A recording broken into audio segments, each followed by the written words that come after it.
nous sommes en train de parler de la grandeur. La royauté, nous sommes en train de parler de votre ascension. La royauté, nous sommes en train de parler de votre supériorité. La royauté, nous sommes en train de parler de votre primauté. Et ça, c'est très important, nous devons comprendre ces choses.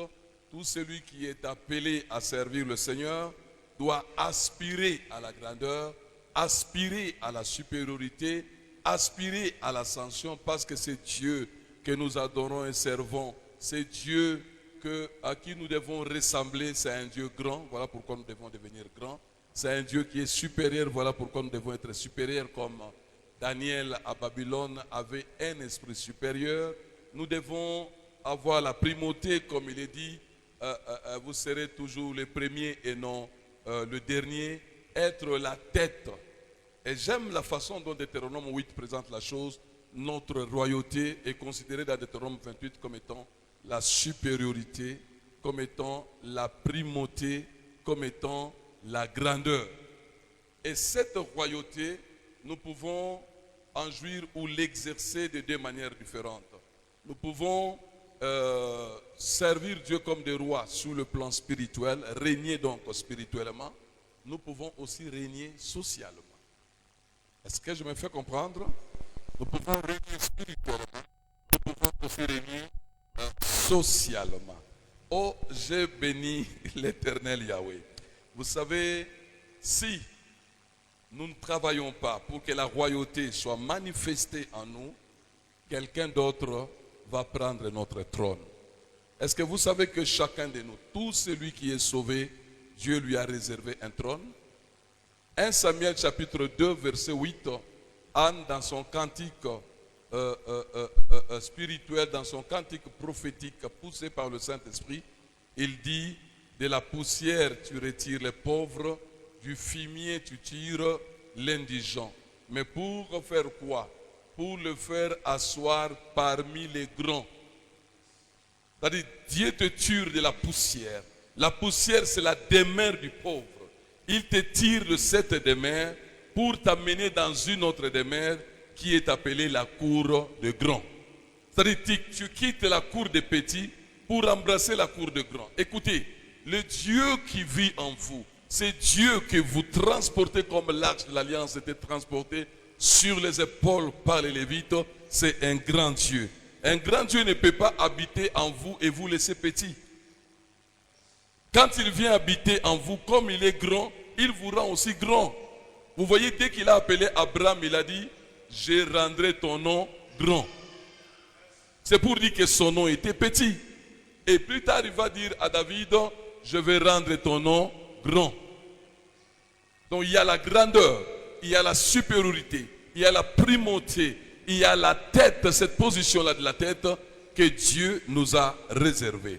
Et j'étais en train de dire, si tu n'occupes pas ton trône, quelqu'un d'autre l'occupera.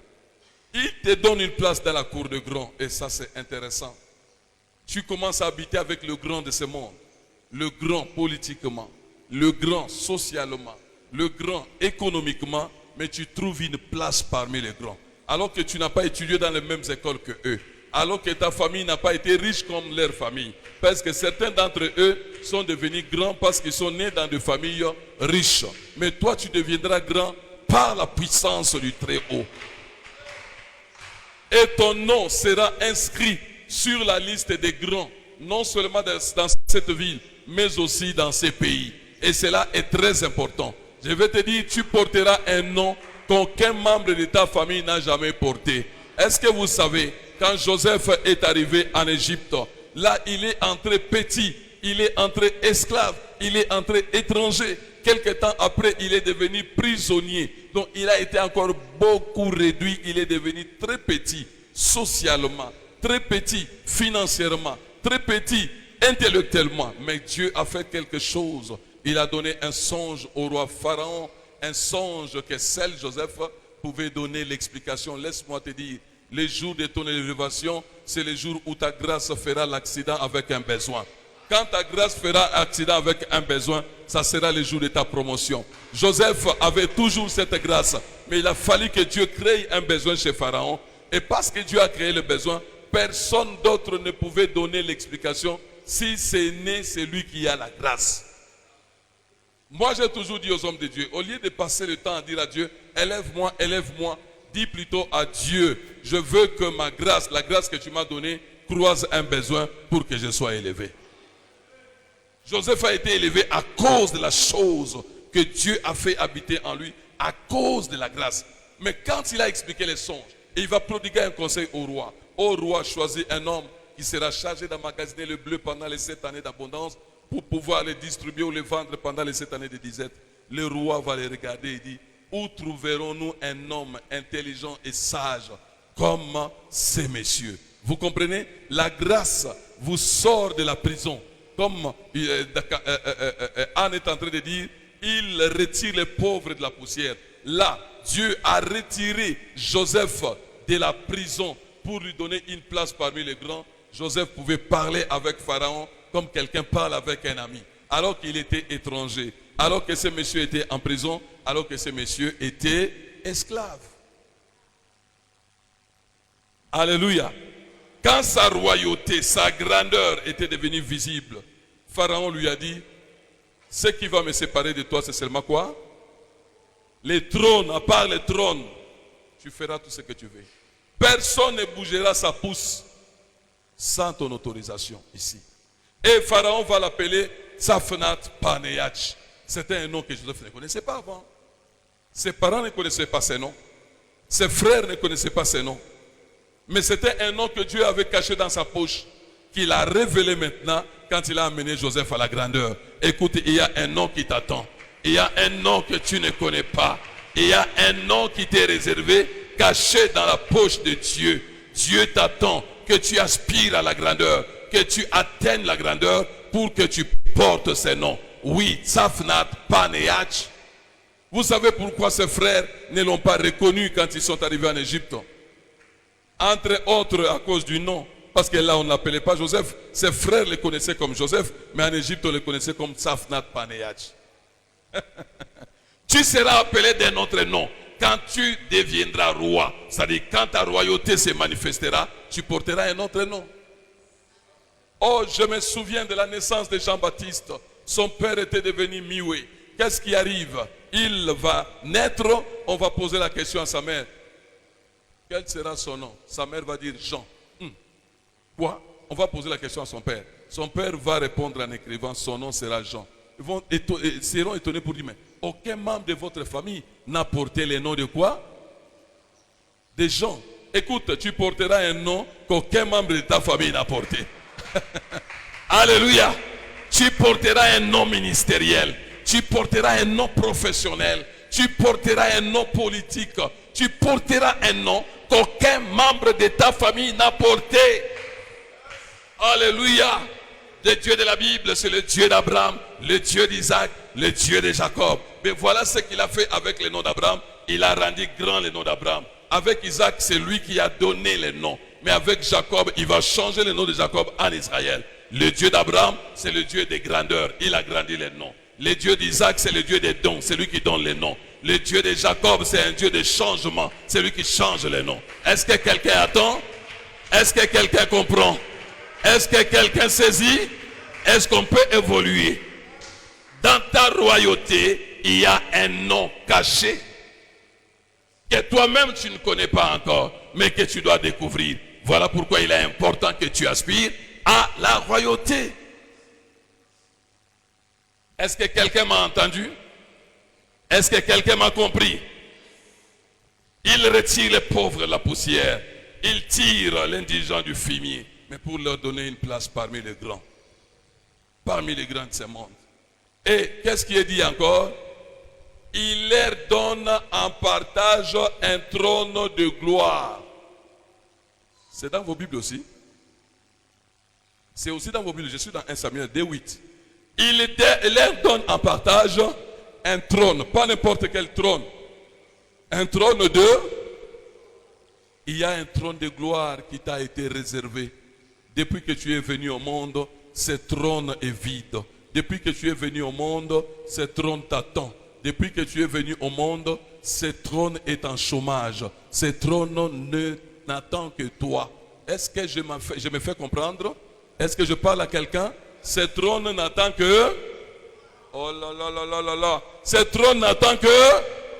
Écoute, si tu ne comprends pas ces choses et tu ne cherches pas la manifestation de ta royauté, laisse-moi te dire, quelqu'un d'autre occupera ton trône. Quand je lis 1 Samuel chapitre 16, verset 1, qu'est-ce que je trouve? Je trouve Samuel en train de pleurer. Et Dieu lui dit, jusqu'à quand pleureras-tu sur Saül? Je le rejetai. Saül était le premier roi d'Israël, mais il n'était pas à sa place parce qu'il était de la tribu de Benjamin, mais la royauté appartenait à la tribu de Juda. Voilà que la royauté a été donnée à quelqu'un qui n'avait reçu aucune promesse sur la royauté. Mais ceux qui ont reçu la promesse sur la royauté, Juda, ils étaient en chômage. Si tu traînes, si tu es distrait, quelqu'un d'autre s'assiera sur ton trône.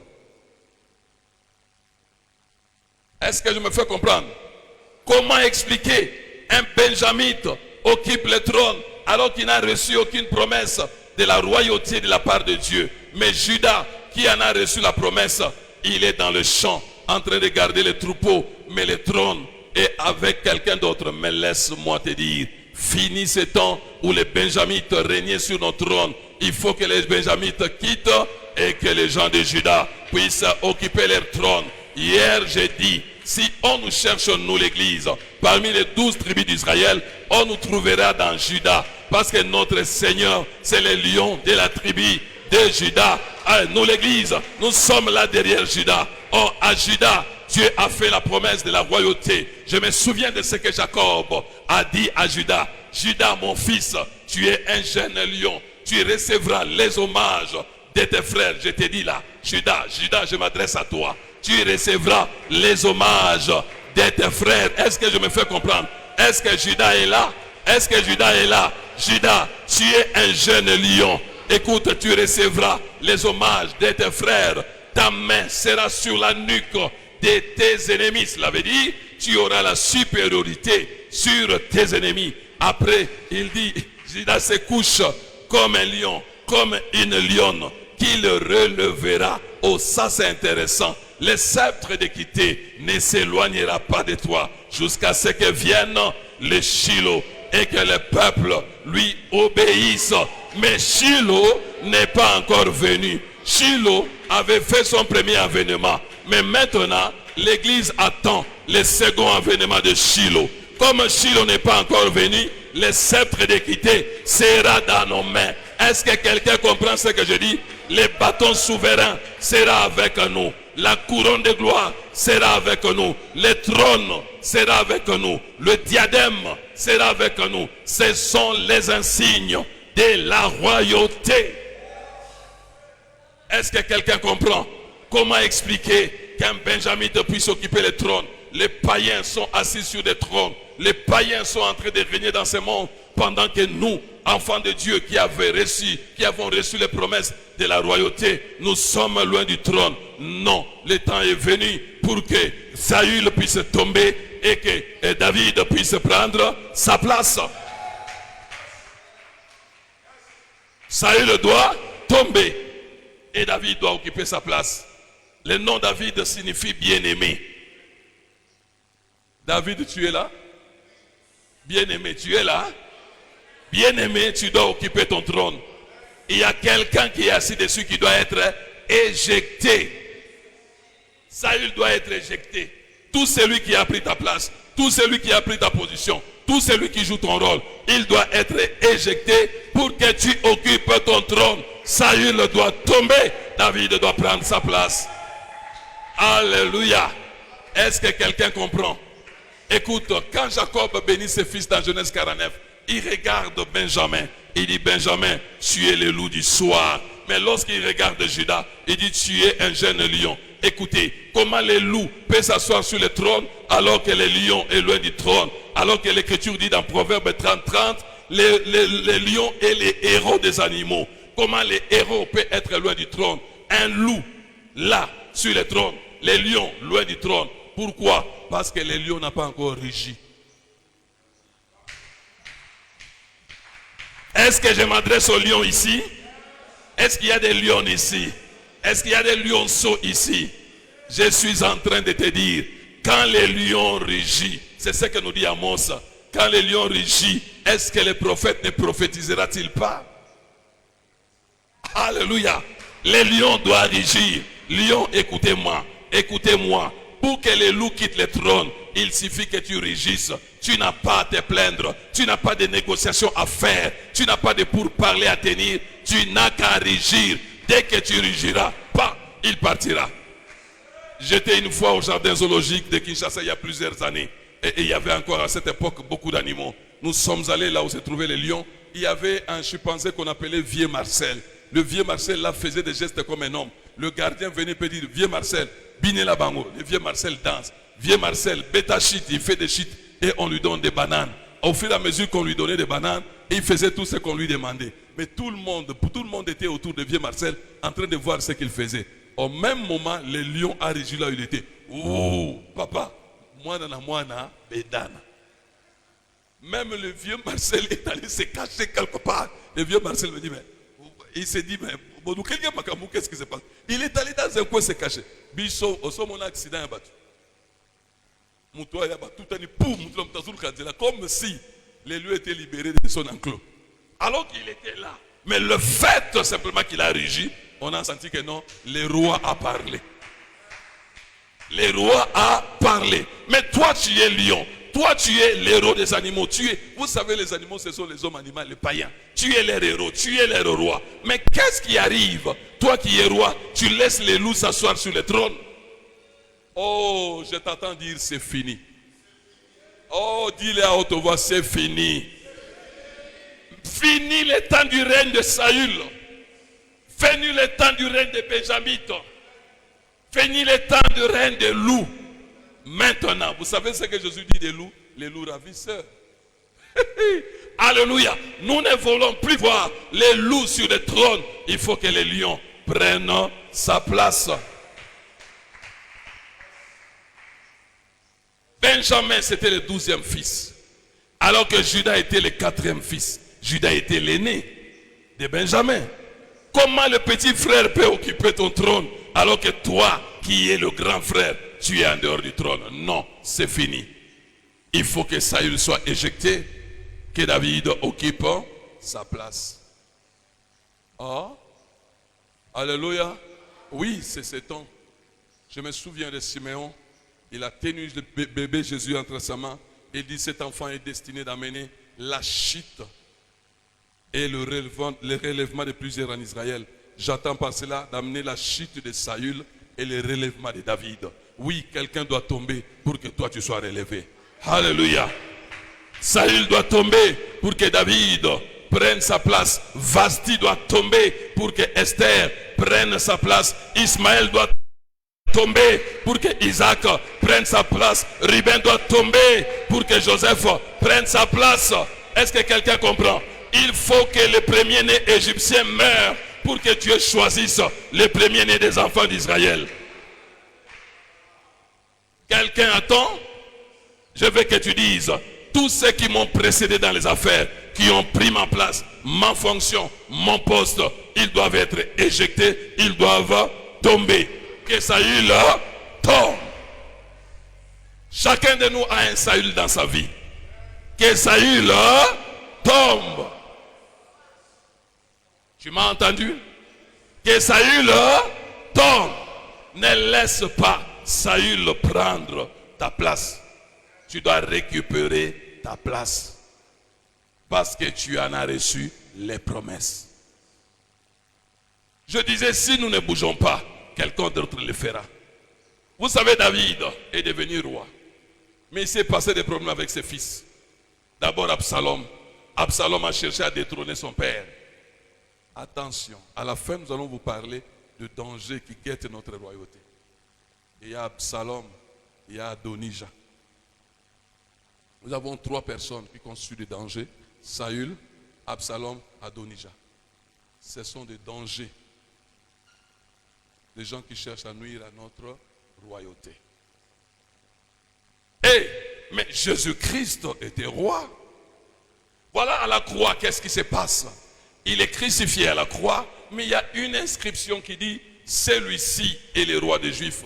Alors qu'en réalité, on devait mettre les motifs de sa condamnation. C'est ce qu'on devait écrire. Mais à la place de la condamnation, on a plutôt fait sa présentation. On a fait son marketing. Celui-ci est le roi des Juifs. Mais Pilate va écrire cela en 3 langues. Oh mon Dieu, on va écrire cela en latin. On va écrire cela, ça c'est pour les Romains. On va écrire cela en grec, ça c'est pour les Grecs. On va écrire cela en hébreu, ça c'est pour les Juifs. Effectivement, à cette époque en Israël, c'était ces 3 catégories de personnes. Mais écoutez, pourquoi en 3 langues? Pour que tout le monde sache que Jésus est le roi. Oh, on a écrit en latin. La langue latine, c'était la langue des dominateurs. À cette époque, c'était les Romains qui dominaient le monde. La langue grecque, c'était la langue des intelligents, des hommes de science. Voilà pourquoi Paul dit dans 1 Corinthiens 1, il dit, le grec cherche la sagesse, mais les Juifs cherchent le miracle. Oh mon Dieu, la langue hébraïque, c'est la langue des nobles. C'est la langue de la religion révélée. Alléluia. En 3 langues, la publicité, le marketing, laisse-moi te dire, ta royauté ne sera pas simplement connue ici à Kolwezi. Ta royauté sera connue par des gens qui ne parlent pas ta langue. Alléluia. C'est une royauté qui s'imposera parmi les dominateurs. Une royauté qui s'imposera parmi les hommes de science. Une royauté qui s'imposera parmi les nobles et les riches. Laisse-moi te dire, Jésus-Christ est présenté dans l'Apocalypse, premièrement comme Alpha et Oméga. Ça c'est par rapport aux Grecs, c'est leur langue. Alpha c'est A en français, Oméga c'est Z en français. On parle leur langue. Alpha et Oméga, ça c'est pour les Grecs. Oh mon Dieu, le premier et le dernier, ça c'est pour les Romains. Oh mon Dieu, le commencement et la fin, ça c'est pour les Juifs. Je vais expliquer encore cela autrement. Alpha, c'est la première lettre de l'alphabet. Oméga, c'est la dernière lettre. C'est pour dire que Alpha et Oméga, c'est le Dieu de la lettre. Le Dieu de la lettre, c'est le Dieu de la connaissance. Est-ce que je me fais comprendre? Les premiers, les derniers, c'est le Dieu des chiffres. Oh, j'aime ça. Le commencement et la fin, c'est le Dieu des temps. Est-ce que nous sommes ensemble? Laisse-moi te dire, ta royauté va s'imposer parmi les gens des lettres, les gens qui ont la connaissance. Ta royauté va s'imposer au milieu des gens qui sont hiérarchisés, qui sont connus dans la société comme les premiers. Ta royauté va s'imposer dans le temps. Quelqu'un comprend ce que je dis? Oui, Paul le dit autrement. Il dit, vous voyez, parmi vous qui avez été choisis, il n'y a pas beaucoup de riches. Dieu a choisi les choses faibles pour confondre les fortes. Mais les faibles, c'est qui, mon Dieu? Il a choisi les choses folles pour confondre les sages. Mais les fous, c'est qui, mon Dieu? Il a choisi les choses viles et méprisables pour confondre les choses qui sont. Laisse-moi te dire, il nous a choisi, nous, les choses faibles, pour confondre les forts qui sont les Romains, les dominateurs. Il nous a choisi les choses folles de ce monde pour confondre les sages qui sont les Grecs. Il nous a choisi, nous, les choses viles et méprisables, pour confondre qui? Confondre les Hébreux qui sont les nobles. Est-ce que quelqu'un m'a entendu? C'est pourquoi l'Écriture dit que le fort ne se glorifie pas de sa force, que le sage ne se glorifie pas de sa sagesse, que le riche ne se glorifie pas de sa richesse. Les 3 langues, celui-ci est le roi des Juifs. Est-ce qu'on peut évoluer? On peut avancer. J'aime ce genre de choses, mon Dieu. Celui-ci est le roi des Juifs. Alors, comprends que ta royauté n'est pas quelque chose qui va se passer sous les lits, sous la table, mais ta royauté doit monter sur la table comme une lampe.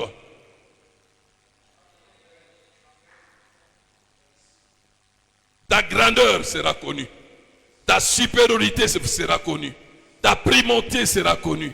Oh, j'aime ça. Vous savez, quand Dieu dit, vous serez toujours la tête et non jamais la queue, ou bien je ferai de vous la tête, j'aime ça. Être un peuple tête, j'aime ça. Être une église tête à Kolwezi, j'aime ça. Être un pasteur tête. Quand Dieu dit je ferai de vous la tête, pour être une tête, il faut avoir des yeux. Les yeux, c'est la vision. Pour être un leader, il faut avoir la vision. Pour être la tête, il faut avoir les oreilles. Les oreilles, c'est l'entendement. Pour être la tête, il faut avoir le nez. Le nez, c'est le discernement. Pour avoir la tête, pour être la tête, il faut avoir une bouche pour parler à Dieu et parler aux hommes. Les oreilles pour entendre Dieu et entendre les hommes. Pour être une tête, on doit avoir un cerveau, ça c'est l'intelligence. Pour être une tête enfin, il faut avoir des cheveux, ça c'est la consécration. Alléluia. Est-ce que quelqu'un m'a entendu? Dieu dit, je ferai de toi la tête. C'est-à-dire, je te ferai roi. Parce que la tête est au-dessus du corps. La tête est supérieure, la partie supérieure de notre corps. Est-ce que quelqu'un m'a entendu? Et la tête a le droit de recevoir l'huile d'onction. C'est pourquoi Dieu, quand il dit, vous serez toujours la tête et non la queue ne reçoit jamais l'huile d'onction, mais c'est la tête. Si tu choisis d'être la queue, tu n'auras jamais l'huile. Mais écoutez, c'est pourquoi l'Ecclésiaste dit, quand tout temps tes vêtements soient blancs, les vêtements c'est pour le corps, et l'huile, que l'huile ne manque jamais sur ta tête. Il y a deux choses, le corps lui reçoit les vêtements, mais la tête reçoit l'huile. Mais si tu es le cou qui vient, qui sert de trait d'union entre la tête et le corps, si tu es le cou qui supporte le poids de la tête, si tu es le cou qui est collaborateur ou fils du leader, tu auras droit à quoi? À une chaînette d'or, à un collier d'or. Oh non, tu ne m'as pas entendu. Vous savez, on a fait porter à Joseph un collier d'or après avoir expliqué les songes. Daniel a reçu aussi les colliers d'or. Mais ça c'est intéressant parce qu'ils étaient collaborateurs du roi. Les coups ont un rôle à jouer. Hein?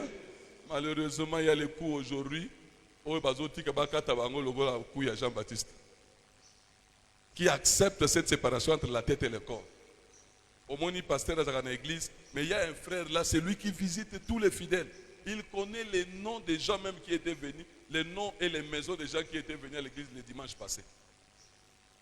Non, il ne le fait pas pour rien. Ce n'est pas parce qu'il a vraiment l'amour des âmes. Mais premièrement, il est en train de faire le recensement. Vous savez, dans le recensement, on paye un peu. Hein? Et puis, c'est lui qui dit aux gens, vous savez, dans cette église, c'est moi qui prie pour vous. J'ai soumis ma prière de 3 jours. J'ai clôturé ce matin. C'est moi qui prie pour vous. Alors, les fidèles sont convaincus que Moutoualinga, comme ça, l'église Oyo, et ça, Moutouboy. Pasteur Azan est à Sangwata Moukete. Et puis, Moutouanga Zoba, il y a Genaka, une semaine pour Nabatouana. Je n'ai pas été. Kouta n'a pas gêne quelque part. En tout cas, tu vois là. Non, Aoutakou là-bas, c'est Takoula. Niko maombi juu ya situation yako, situation yenye uliniambia hii. Niko naomba Mungu lakini naona Mungu atatenda. Nzambe pelo kaza aneka mawa abongiseke atenda na bomo ya mtu atendi tangu kama Nzambe atendi. Esi nilikwambia nini? Mungu wangu anatenda. Toi tu as un Dieu quand tu dis Mungu wangu. Vous savez quand on parlera sérieusement de la paternité, je vais expliquer ces choses. Jésus, il dit ne me touche pas encore. Je ne suis pas encore monté vers mon Dieu et votre Dieu, vers mon Père et votre Père. Pour que quelqu'un dise mon Dieu, mais il faut que tu sois quelqu'un qui a déjà fait l'alliance avec Dieu. Hein? Quand je vois un fidèle qui dit à son pasteur que mon Dieu te bénisse, mais ça c'est de l'impolitesse sacerdotale. C'est le supérieur qui bénit l'inférieur. Et tu te permets même de dire que mon Dieu, ton Dieu à toi, alors que tu pries mon Dieu à moi. Espèce d'individu.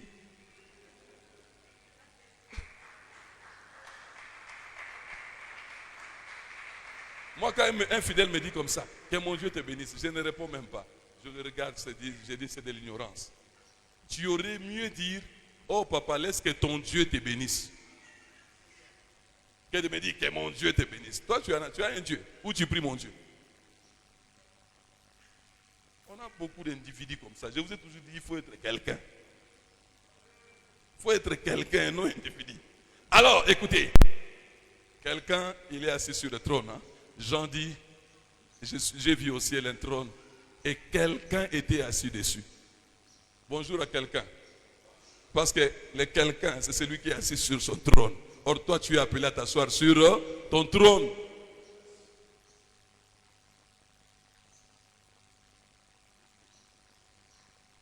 Que mon Dieu vous bénisse. Comme nous aimons vraiment cette expression, moi, ça me choque parfois. Surtout quand ça vient d'un fidèle, ça me choque. Vous savez qu'il y a certaines choses que Dieu fera dans votre vie, non à cause de votre piété, non à cause de votre prière, mais à cause du Dieu de votre Père. Je peux te démontrer cela dans la parole. Vous savez, même Jacob, chez là-bas, il dit, si je n'avais pas pour moi le Dieu d'Abraham, si je n'avais pas pour moi celui qui craint Isaac, mais il ne dit pas si je n'avais pas pour moi le Dieu de Jacob. Tu le verras dans mon livre ici, les 7 combats de Jacob. Quand est-ce que Dieu est devenu le Dieu de Jacob? Alléluia. Occupons notre trône. Mais pour que nous puissions occuper notre trône, nous devons savoir une chose. Lisez-moi Romains chapitre 5, verset 17 et verset 21.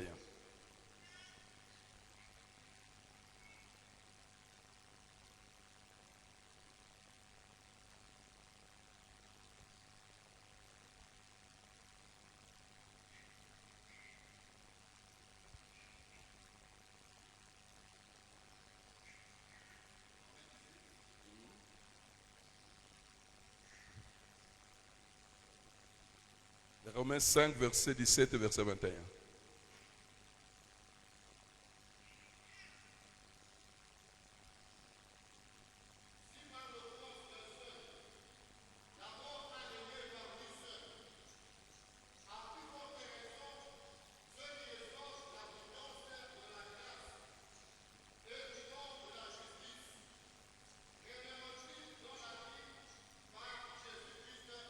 Régneront dans la vie par Jésus-Christ lui seul. Nous devons régner dans la vie.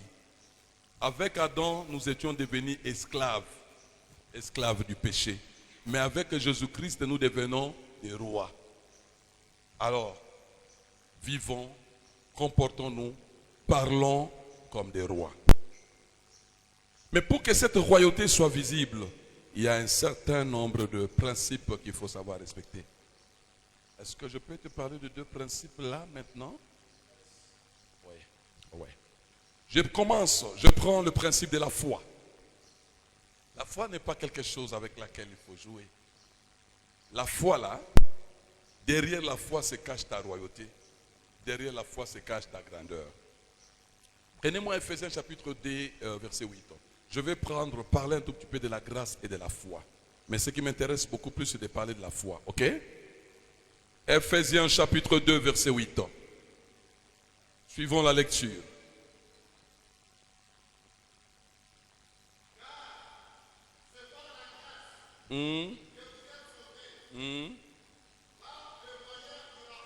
Alléluia.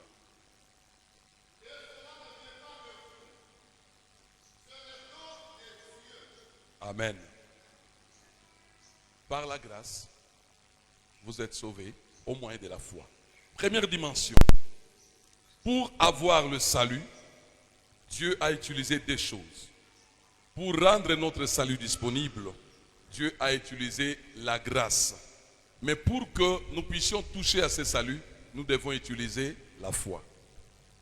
Cela veut dire, si Dieu peut nous accorder le salut par la grâce au moyen de la foi, il peut tout nous donner. Tout, je dis bien tout, spirituellement, matériellement, avec la grâce et la foi.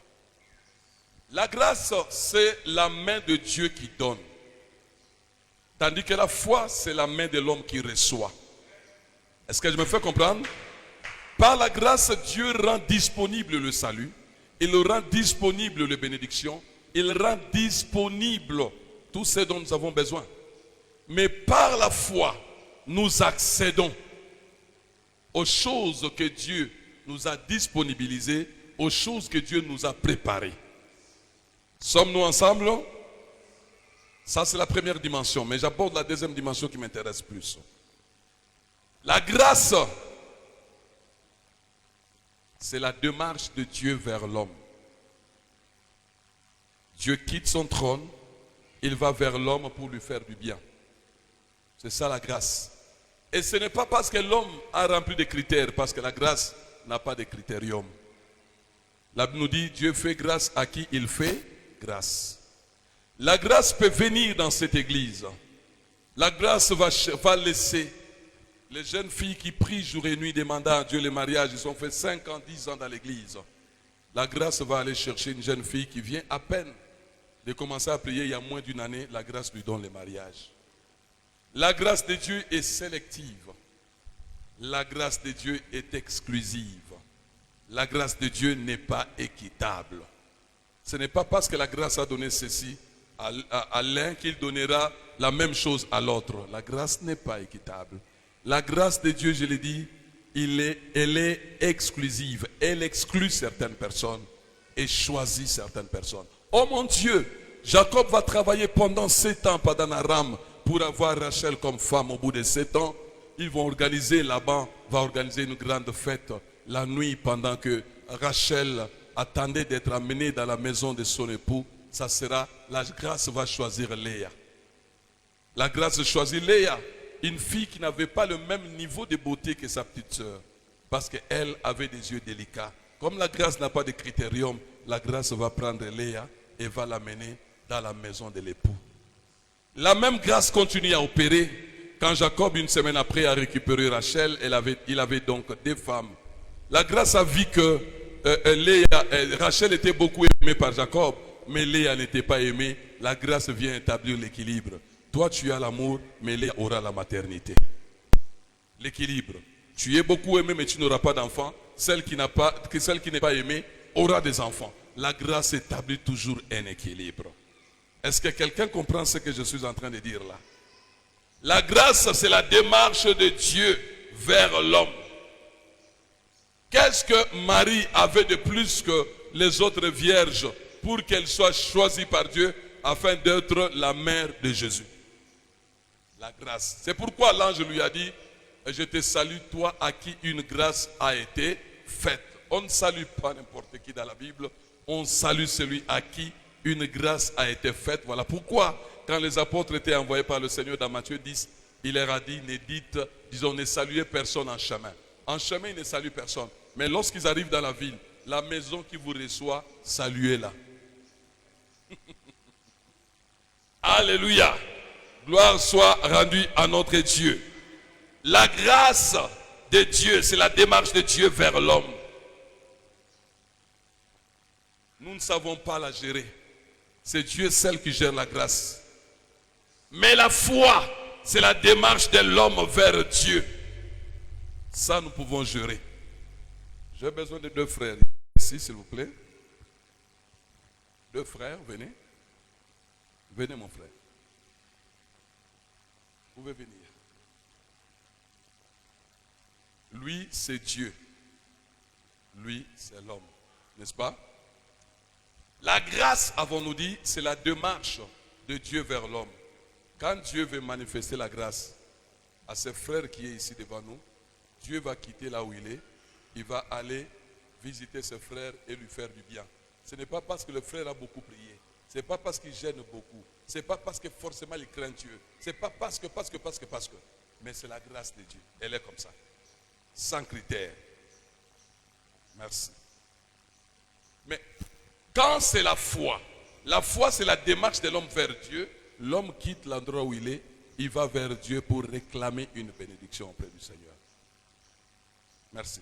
Mais écoutez, la grâce de Dieu ne dépend pas de nous. Comme il est dit, il fait grâce à qui il fait grâce. Et parfois, quand nous restons là, nous disons, j'attends le temps de Dieu. Le temps de Dieu arrivera, Dieu me fera du bien. Je vous déconseille aujourd'hui d'attendre le temps de Dieu. Mais apôtre, qu'est-ce que tu nous dis là? Oui, je vais vous expliquer. Je vous décourage d'attendre le temps de Dieu. Mais est-ce que tu as bien entendu ce que tu dis? Oui, j'ai entendu comme les Ouest-Africains disent. Est-ce que tu t'entends? Oui, je m'entends. Je vous décourage d'attendre. Parce que la grâce là, vous ne savez pas quand est-ce qu'elle va venir. Elle peut venir quand tu as déjà vieilli. Alors que tu en as besoin aujourd'hui. Toi, tu ne gères pas le chrono de Dieu. Tu ne gères pas le calendrier de Dieu. Est-ce que je me fais comprendre? Alors écoute ce que je te conseille. Au lieu d'attendre que Dieu vienne vers toi, si Dieu traîne, utilise la foi, toi va vers lui. Alléluia. Au lieu que je reste là en train d'attendre que Dieu vienne me faire du bien, si il traîne, moi je ne traînerai pas. J'irai vers lui et je réclamerai la chose. Laissez-moi maintenant marcher dans ma Bible. Laissez-moi marcher dans la Bible. Nous allons marcher dans les rues de Bethléem. Je vais voir la famille du juge Samson. Écoute, sa mère était stérile. Sa mère n'enfantait pas. Mais à un certain moment, l'ange de Dieu l'a visité. Et l'ange lui a dit, tu vas enfanter un fils. Ce fils-là va commencer à délivrer le peuple d'Israël des Philistins. Cette femme n'avait jamais demandé la visitation d'un ange. Cette femme n'avait jamais dit à Dieu, le jour où tu choisiras de me donner des enfants, envoie-moi un ange pour me donner les messages. Cette femme vivait en incompatibilité avec les Écritures, alors qu'il était dit dans la loi, il n'y aura aucune femme stérile, ni une femme qui avorte en Israël. Mais cette femme qui était une fille d'Israël n'a été stérile. Ça, c'était une incompatibilité entre sa vie et la parole écrite. Mais au moment fixé par Dieu, la grâce a visité la femme. Mais son mari était absent. J'aime les absents. Quand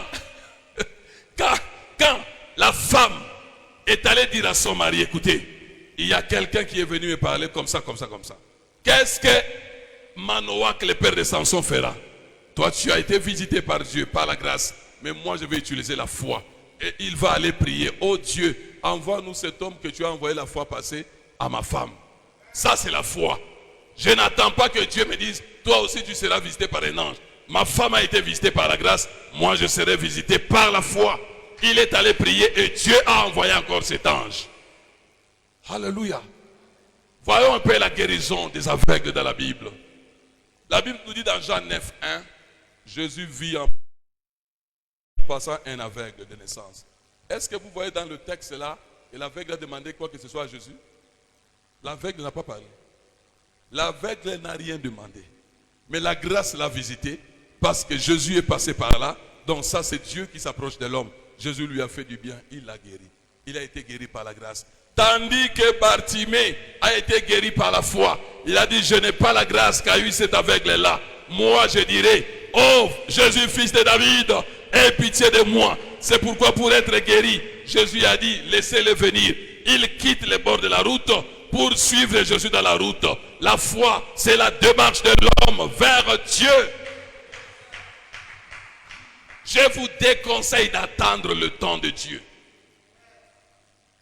Écoutez, il y a une femme qui m'a beaucoup édifié. Son nom c'est Marie, la mère du Seigneur. Je suis dans Jean chapitre 2. Ils ont assisté, elle a été invitée dans une fête, dans le noce. Mais le vin a manqué. Le vin a manqué. La femme est allée voir le Seigneur pour lui dire, ils n'ont plus de vin. Mais qu'est-ce que la femme attendait de Jésus?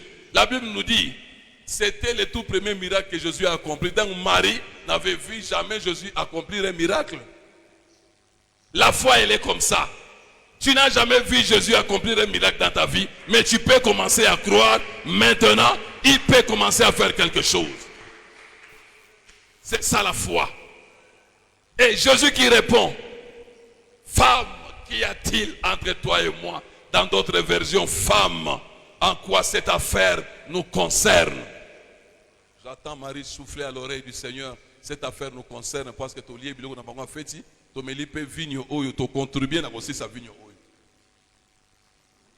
Vous savez, pour que Jésus soit intéressé par ta crise, par ton manque, et ils ont manqué du vin, tu peux manquer de l'argent, tu peux manquer l'emploi, tu peux manquer de vêtements, tu peux manquer beaucoup de choses. Mais pour que Jésus s'implique dans ta crise, pour résoudre la crise, il faut que tant que n'a besoin, Jésus aussi en a profité. Et là, ils ont invité Jésus dans leur fête. Hein. Jésus a mangé, Jésus a bu. Tant que crise est côté, Jésus a intervenu. Mais yo tant que Jésus n'a pas de part. Dîme au Pesakate, offrande au Pesakate. Tu bouffes, tu es un mangeur terrible. Alléluia. Mais ce qui crise est parce qu'il n'a pas eu de part tant que il n'a eu aucune part. Malheureusement, dans notre monde des pasteurs, il y a des pasteurs qui pensent qu'ils peuvent eux-mêmes manger leur dîme. Non, tu as un père, tu as un mentor. Tu ne peux pas bouffer toi-même ta dîme. Mais Niko Baba, non. Mutaleta moja ya kumi yote hapa nitazikula. Sasa wewe moja ya kumi unaleta wapi? O kibaba ya kushanje mungongo huyo. Eza kibaba ne msunika baba yenu. Baba yenu. Oh baba yetu kaya mungongo eza matata. Alléluia. Gloire soit rendue à notre Dieu. Marie a dit, je n'attendrai pas. Il y a une crise qui a surgi dans ses noces. Il faut que Jésus fasse quelque chose. Ils n'ont plus de vin. Jésus a compris le langage. Mais qu'y a-t-il entre toi et moi, femme? Et voilà ce qu'il va ajouter, c'est ce qui m'intéresse. Il dit, mon heure n'est pas encore là. Cela veut dire, mon temps de faire des miracles là, n'est pas encore là. Mon temps d'agir dans ta vie n'est pas encore là. Mon temps d'opérer dans ta famille n'est pas encore là. Marie allait dire, ok, nous attendons ton temps, mais dans l'entretien, on va inviter, dans l'entretien, Marie allait dire, non, tu me dis, ton temps n'est pas encore là. Il laisse Jésus, elle va voir les serviteurs. Faites tout ce qu'il vous dira. Écoutez, l'obéissance à la parole du Seigneur. Et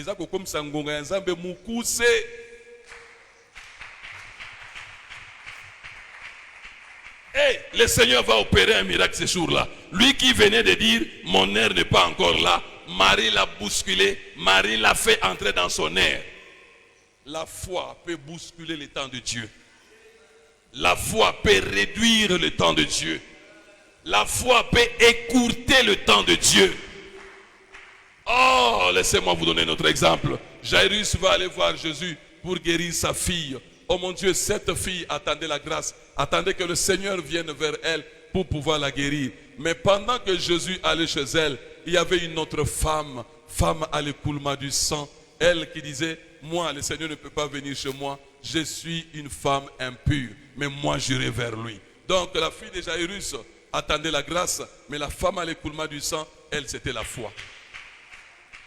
Le même voyage, mais un seul voyage qui concerne deux femmes. Voilà ce qui était de particulier. La fille de Jairus avait l'âge de 12 ans, mais cette femme a souffert aussi pendant 12 ans. Le chiffre 12 était au rendez-vous des femmes. Oh, laissez-moi d'abord aborder la dimension prophétique. Après, nous allons atterrir dans la dimension évangélique. Ok? On peut voler un peu? Avec Yav, on peut un peu voler? On peut? Deux femmes sont là. Au cours de ce même voyage, Jésus devait s'occuper de ces deux femmes. Mais Jésus a quitté les bords de la mer pour aller dans la maison de Jairus. Parce que Jairus lui a demandé. Oh, la fille de Jairus, c'est l'image de la nation d'Israël. Et si Jésus est venu en Israël, c'était à cause de Jairus. Je veux dire à cause des patriarches. Dieu a fait la promesse aux patriarches. Alors voilà le Seigneur qui vient parmi les siens. Pendant qu'il était en route pour aller au milieu de son peuple, parmi les siens, quelque chose intervient sur la route. La femme à l'écoulement du sang dit, moi je n'ai pas cette grâce pour que le Seigneur vienne chez moi. Si je m'approche de quelqu'un, je le rends impur. Qu'est-ce que je vais faire? Moi je vais aller vers le Seigneur. Ça c'est la foi. Et vous savez les risques que cette femme a pris. Au milieu de cette foule abondante, elle marche, elle s'effraie un chemin. Mais comprenez que toute personne que la femme touchait devenait impure. Excusez-moi, impure. Laissez-moi le passage, impure. Est-ce que je peux passer? Impure. Elle était en train de rendre tout le monde impur, mais personne ne pouvait soupçonner cela. Et elle arrive jusqu'au dos du Seigneur. Oh, ça c'est la fille de mon peuple. Ça c'est l'église de mon Dieu. Nous qui étions impurs, nous qui étions éloignés de Dieu, nous qui ne pouvions même pas nous approcher du Seigneur. Est-ce que je me fais comprendre? La femme vient parler d'eau parce que le Seigneur avait tourné son visage vers la maison de Jairus, mais il a tourné dos à la femme. Nous étions au dos, nous n'étions pas à la face, mais le Seigneur regardait Israël. La femme arrive. Dès que la femme touche le Seigneur, qu'est-ce qui se passe? Elle touche le Seigneur s'arrête. Nous, les nations, nous avons arrêté la marche du Seigneur. Le Seigneur s'arrête et pose une question. Qui m'a touché? Oh mon Dieu, les apôtres ont commencé à dire, mais qu'est-ce que tu racontes là? Il y a une grande foule autour de nous. Tout le monde presque te touche. Écoutez, il y a touché et touché. Il dit, qui m'a touché? Au même moment, le Seigneur ne s'arrête pas seulement, mais il va se tourner, il va tourner son visage vers la femme. Et pendant qu'il tourne son visage vers la femme, il tourne dos à la maison de Jairus. Pendant ces temps, c'est ces temps que nous vivons. Le Seigneur a tourné dos à la maison d'Israël. Il a tourné son visage vers nous. Et ceci se passe où? Ceci s'est passé à la croix. C'est à la croix qu'il a tourné dos à Israël et qu'il nous a tourné son visage. Qui m'a touché?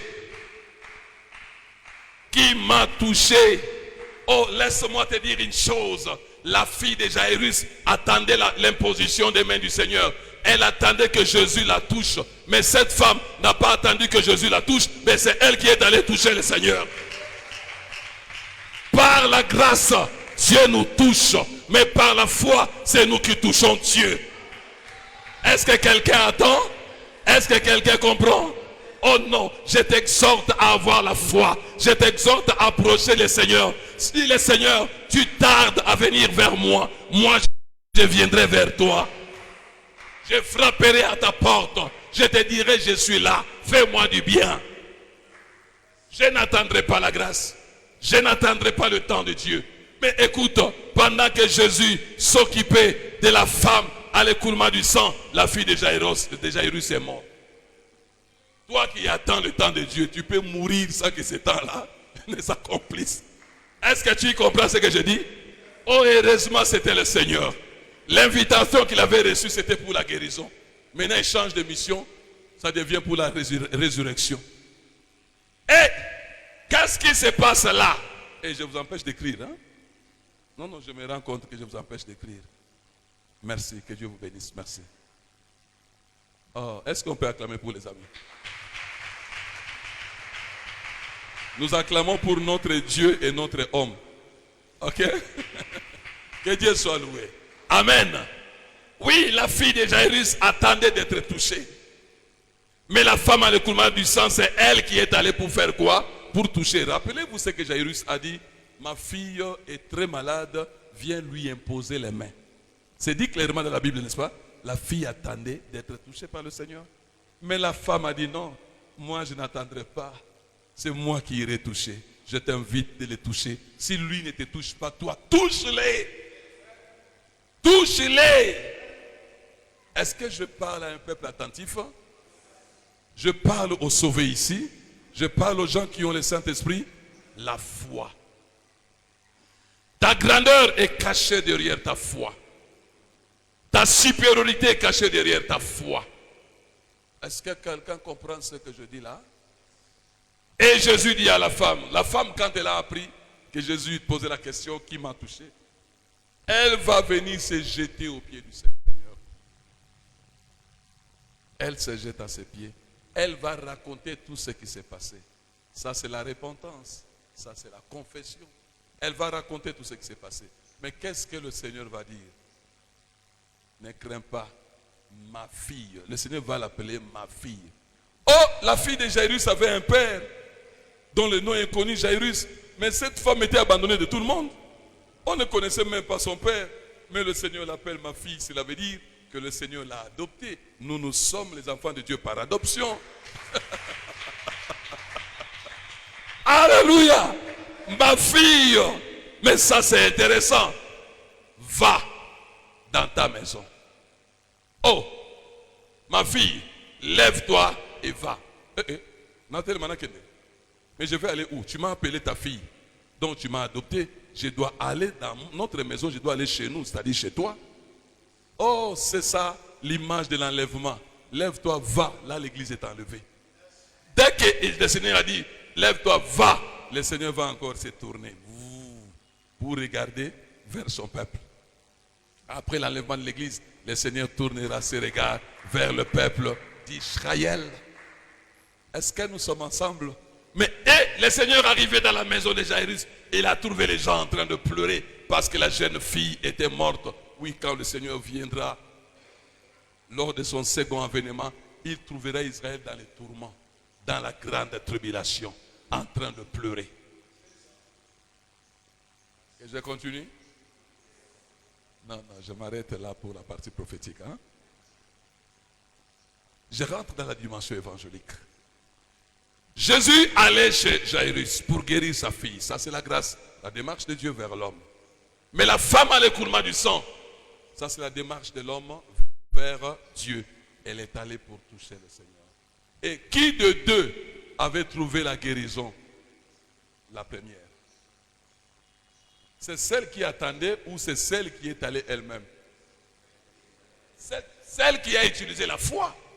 Parce que le Seigneur lui a même dit ta foi t'a sauvé. Mais l'autre qui attendait le temps de Dieu, a kufi na kukufa. Soke za la kankolo Yesu te be bakundi ye. Balinga basa nini? Bakunda ye akufi pe makampesa nini? Et soki wana. Alors tu choisis quoi? La grâce ou la foi? Nous choisissons le deux. Mais si la grâce ne fonctionne pas, je fais fonctionner ma foi. Tu vois qu'il y a beaucoup de choses que nous sommes là en train de... Si je pose la question ici, et si tout le monde est honnête, chacun de nous attend quelque chose de la part de Dieu. Mais je vous déconseille, n'attendez plus. Allez le voir. Mais la femme, mon bishop, savait pertinemment bien qu'en touchant le Seigneur, elle allait transférer son impureté au Seigneur. Parce que tout ce qu'elle touchait devenait impur. Oh, c'est à la croix que nous avons transféré nos iniquités, nos péchés, nos maladies sur le Seigneur. Il a pris sur lui nos iniquités, nos maladies, nos infirmités. La femme, en touchant le Seigneur, c'était un peu différent. Elle a eu à toucher les objets, à toucher les hommes. Tous sont devenus impurs, mais elle a continué à être une source d'impureté. Mais le jour où elle a touché le Seigneur, non seulement elle a transféré son impureté au Seigneur, mais il y a même la source là. Il y a impureté longue panaye panankol. Quand la femme a déclaré ce qu'elle était, je crois que Moutounion Soyo, moi c'est Asimba Gabi. Asimba Kipingaï. Donc Asalinga impur. Alléluia. Alléluia. Mais comment tu vas toucher le Seigneur? C'est ça la question qui se pose. Je me souviens d'un Motéi qui prêchait quelque part. Il a parlé sur la femme à l'écoulement du sang. Il dit, nous allons prier le Seigneur. Qui la mouto à goût c'est Jésus? Qui la mouto à goût c'est Jésus ça? Mais il y a une goût. Alors il y a une maman courageuse et je crois bien sorcière aussi qui était dans l'assemblée. Quand Mobile disait, mouta sini goût c'est mon goût c'est Jésus. Cette maman va dire, baba tu goût c'est toi de nawe wapi.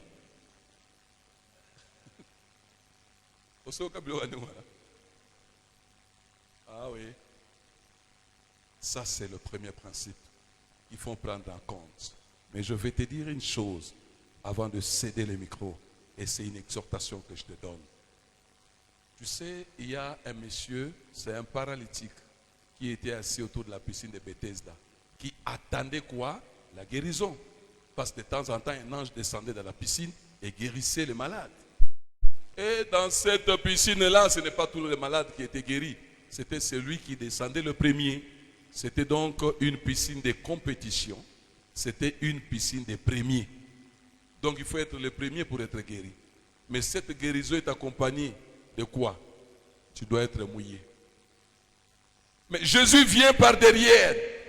Il pose la question à ce monsieur. Veux-tu être guéri? Comme le monsieur n'avait qu'une seule logique.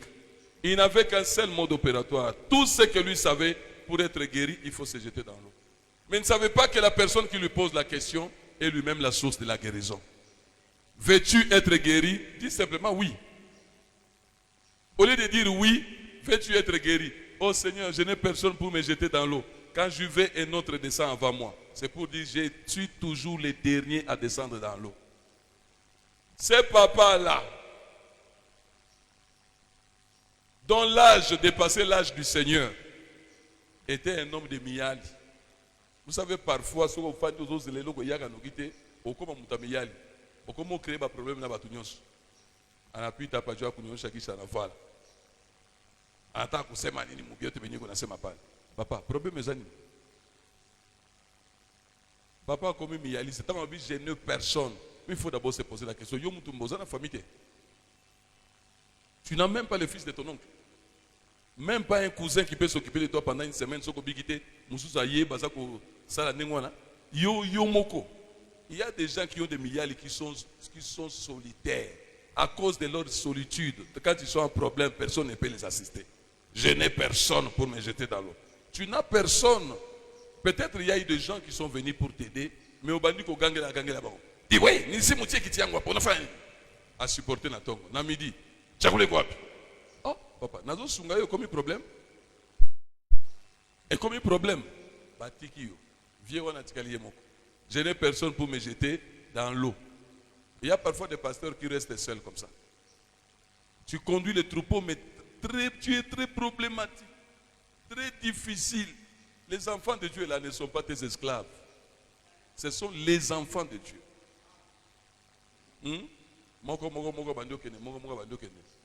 Je suis resté moi seul. Mutaenda ni ebote mini taubiri tu vérité. Kama vérité munakimia mutak mini utaubiri. Uzoko sa vérité abatu. Eza vérité abatu te ni tabia ya. Jo batu nakimbia yuko ata vérité na ubiri. Usha ubiri kumbukumbu la Torati. Dieu tujue kama na ubiri vérité. Usha ubiri na umu. Alléluia. Alléluia. Le Seigneur lui dit, veux-tu être guéri? Alors je pose la même question. Veux-tu que ton ministère guérisse?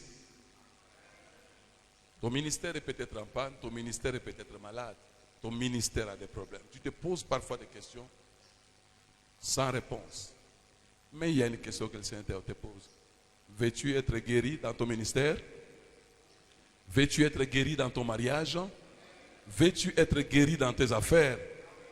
Oh, je n'ai personne pour me jeter dans l'eau. Le Seigneur dit, je ne suis pas venu pour te jeter dans l'eau. Après, le Seigneur lui dit, pendant qu'il parle avec le Seigneur, là, il tourne le dos à la piscine. Mais il y en a malgré cette conversation qui continue à regarder la piscine. Lève-toi, prends ton lit, marche. Mon frère, je vais te déranger un peu. Tu peux juste t'asseoir ici? Non, toi, attends, toi tu restes debout. Vous venez. Entre notre frère Dieu et notre frère homme, qui est plus élancé? C'est le frère Dieu. Hein? Frère Dieu, tu peux t'asseoir. Voyez-moi. La paralysie a diminué la taille de cet homme. N'est-ce pas? À telle enseigne que lui, qui n'a pas la taille de ces messieurs, en passant à côté de lui, il peut se moquer de lui. Parce que là, c'est lui qui est maintenant élancé, plus élancé que lui. Il peut se moquer de notre frère ici. Toi d'ailleurs, est-ce que tu peux parler avec moi? Hein? Moi, je suis plus élancé que toi.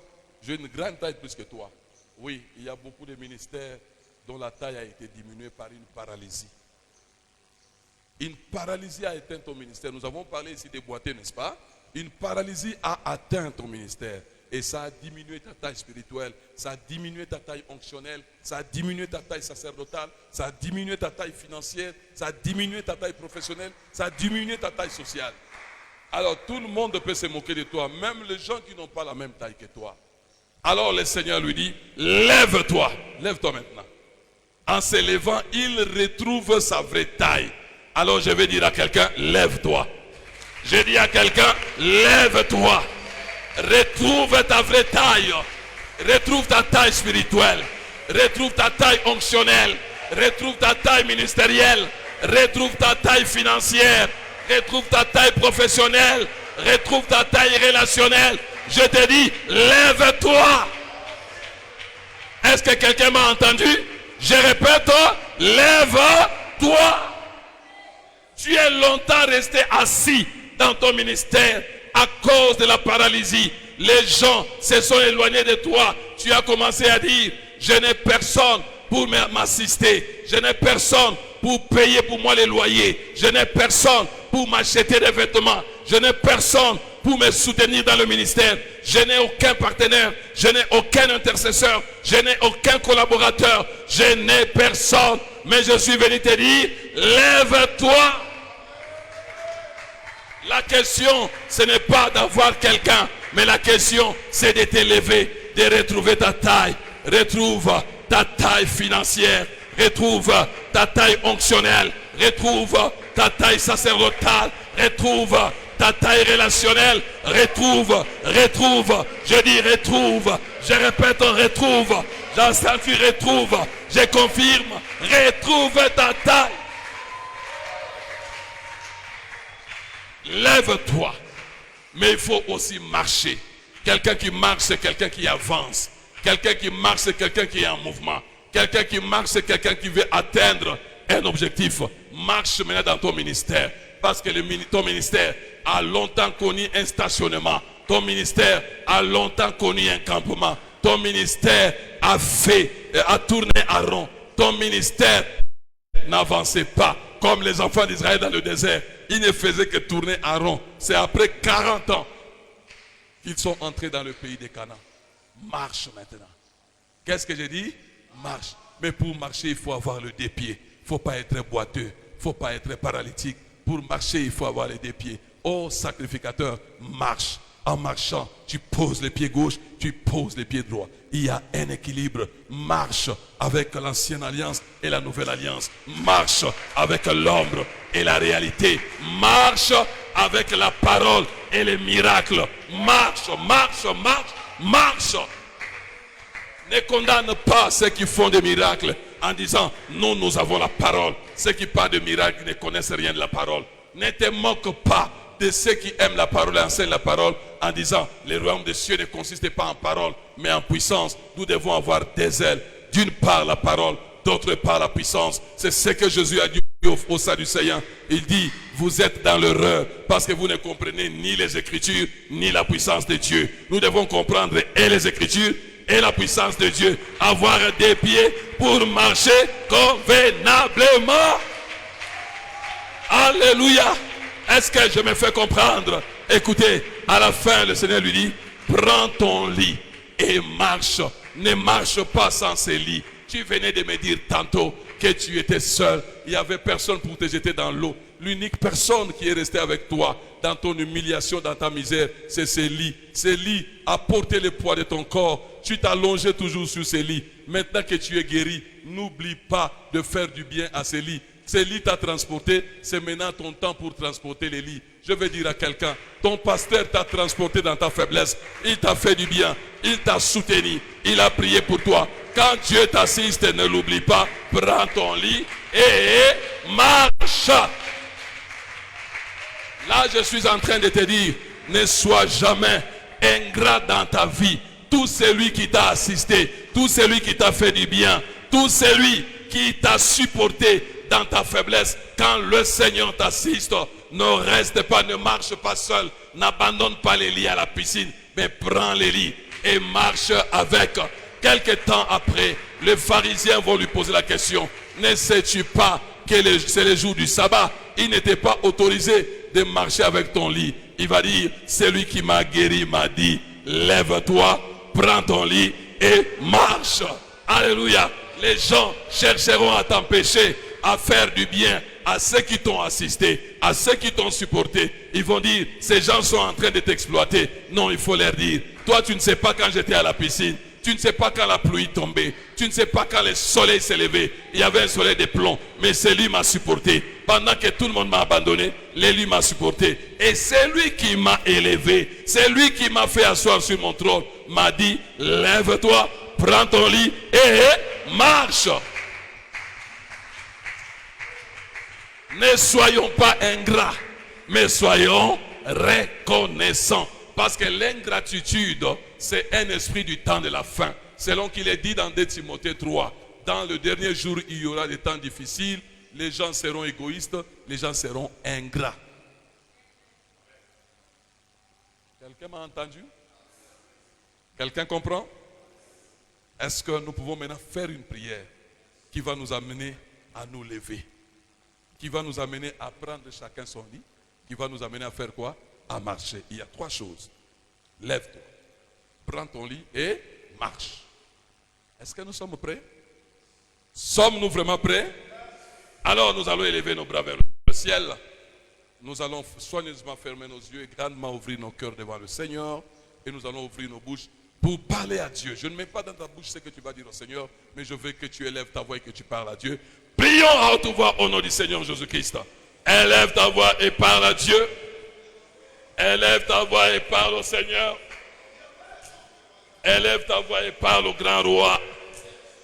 Élève ta voix et parle au puissant de Jacob. Élève ta voix. Élève ta voix.